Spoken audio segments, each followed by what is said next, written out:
பிள்ளைய ஓத பள்ளிக்கூடத்துக்கு அனுப்பினா அசரத்துக்கு கால் பண்ணி உங்களோட மகன் பாடம் தந்தார், நல்ல ஓதலாம், இதை வாப்பா கிட்ட சொல்ல வேண்டிய நம்ம கிட்ட சொல்றேன். அசரத் அசரத் அசரத் அசரத்து தான் ஆம்பளை தான் அசரத்துண்டாங்க.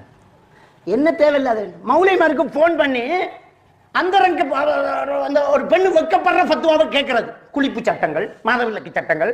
அசரத் அந்த அதை பத்தி கொஞ்சம் சொல்லுங்க. உனக்கு உலகத்துல ஒரு பொம்புல மௌலவியா இல்லையா? இல்லாட்டி உங்களோட மாப்பிள்ளைக்கிட்ட சொல்லி கொஞ்சம் பள்ளிக்கு போற நீங்க மௌலியத்தை கேட்டுக்குவாங்க, இது சட்டத்தை சொல்ல தெரியாதா? அதெல்லாம் மார்க்கத்தை நாங்க கேட்கறதுக்கு எதுக்கு வெக்கப்படணும்? நபி கிட்ட போய் பெண்கள் கேட்டாங்கன்னு, அது அல்லாஹ்ட நபி, இது புள்ளட அபி. அதுக்கிட்ட கேட்கறது இதுக்கிட்ட கேட்கறது ஒன்றும் இல்லை. தயவு செஞ்சு மாப்பிள்ளை மூலமா கேளுங்க, ஒரு பெண் மௌலவியா கிட்ட கேளுங்க. நீங்க போன் பண்றது இண்டிவிஜுவல் கிளாஸ், அது வேற அநியாயம் நடந்துக்கிட்டு ஊருக்குள்ள. பிள்ளைக்கு இண்டிவிஜுவல் கிளாஸ், இண்டிவிஜுவல் குர்ஆன் ஓதி கொடுக்க அசரத் ஊட்ட வார, படிச்சு கொடுக்க சார் ஒரு ஆள் ஊட்ட வார, சார் இல்லாட்டி ஏ லெவல் எடுத்த பொடியன் இல்லாட்டி யூனிவர்சிட்டிக்கு போற பொடியன் ஊட்ட வார. இண்டிவிஜுவல் கிளாஸ், இண்டிவிஜுவல் கிளாஸும் நடக்கும் அங்க.